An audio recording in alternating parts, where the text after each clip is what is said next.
liberalism and capitalism, as well as mercantilism. In both the Old World and the New World, then, liberalism was a vigorous revolutionary force. In the name of natural rights and the rights of man, liberals struggled for individual liberty against the social, political, and religious arrangements that lingered from the medieval age. A central aspect of this struggle was the quest for economic liberty. By opposing ascribed status, early liberals sought wider opportunities for more people, not just the privileged few born into the nobility. Economic opportunity was particularly important to the merchants, bankers, and lawyers who made up the middle class, or bourgeoisie. For them, acquiring wealth was the main avenue of social advancement, but in early modern Europe, this avenue was blocked by numerous church and government-imposed restrictions on manufacturing and commerce. These restrictions included the traditional Christian limits on usury, the practice of charging interest on loans, and various local regulations concerning working conditions and the production, distribution, and sale of goods. In the 17th and 18th centuries, respectively, still other restrictions stemmed from the economic theory of mercantilism.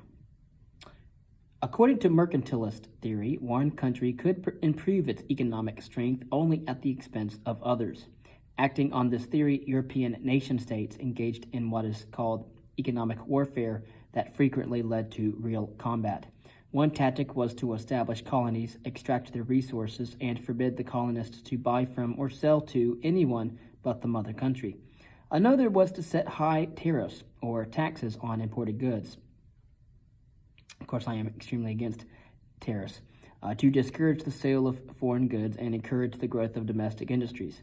A third tactic involved monopoly, the practice of granting exclusive control over a market to a single firm on the grounds that this was the most efficient way to handle the risks of trade between the far-flung colonies and the European homeland.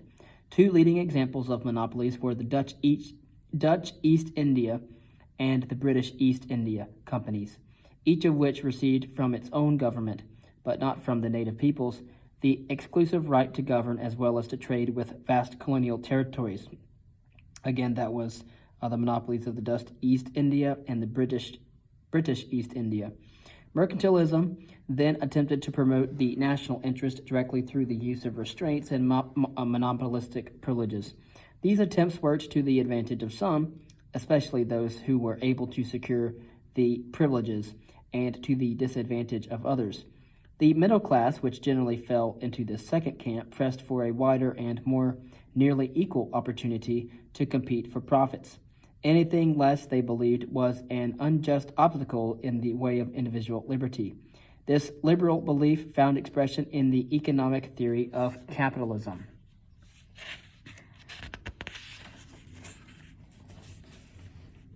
Capitalism. Under capitalism, economic exchanges are essentially a private matter between persons pursuing profits. This emphasis on private profit ran against the grain of much of the Christian and Republican traditions, neither of which assigned great value to either privacy or profits. But the 1700s produced some forceful statements of the argument that people ought to be free to pursue their private interests, including their economic interests as well. One of the first in the 18th century was The Fable of the Bees, published in 1714 by Bernard Mandeville, who lived from 1670 to 1733. Mandeville's fable is the story of a hive in which the bees, shocked by their own selfishness, decide to reform and act with the good of others in mind. But reform proves disastrous. Soldier, servant, merchant, and most of the other bees are thrown out of work because there is no demand for their services. The richness and variety of life is gone. Indeed, Mandeville suggests the hive was much better off in the old selfish days when the bees acted out of vanity and greed, a time when every part was full of vice, yet the whole mass a paradise. Such were the blessings of that state. Their crimes conspired to make them great. The moral of the story, captured in the subtitle of the fable, is Private Vices, Public Benefits. This idea that the best way to promote the good of society as a whole is to let people pursue their private interests became the cornerstone of liberal economic thought in the 18th century. In the middle of the century, a group of French thinkers, the physiocrats, developed this idea into an economic theory. Arguing against mercantilism, the physiocrats maintained that the true basis of wealth is neither trade nor manufactures, but agriculture. Furthermore, they claimed the best way to cultivate wealth is not through regulations and restrictions, but through unrestrained or free enterprise.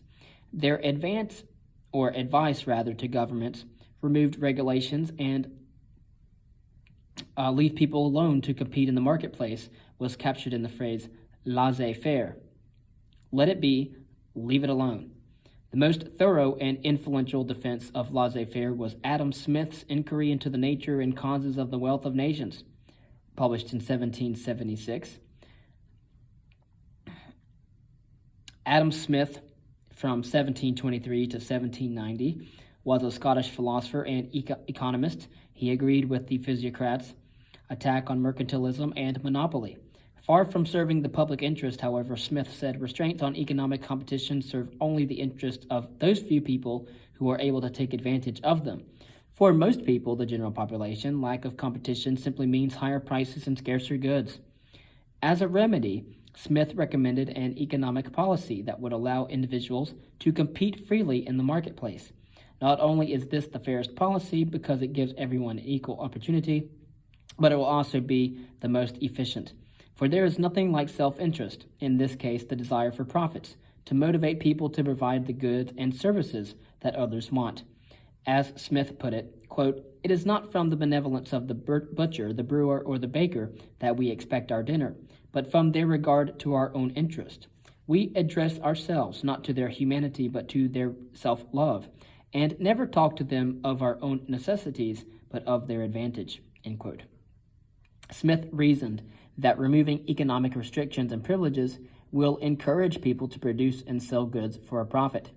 In order to turn a profit, producers have to produce either a better or a cheaper good than their competitors, otherwise people will not buy their products. Private interest, set free, will thus indirectly promote the public good by making available more and better and cheaper goods. It is, Smith said, as if an invisible hand were directing all these self-interested competitors to serve the common interest of the whole society. And so that is Adam Smith's invisible hand. Smith also argued against the mercantilists for free trade between countries. If people in some foreign land can sell us something that we want for less than it costs to produce it ourselves, then let them do it. High taxes on foreign imports may encourage industry at home, Smith said, but they do so at great cost to the consumer, who has fewer and more expensive goods available.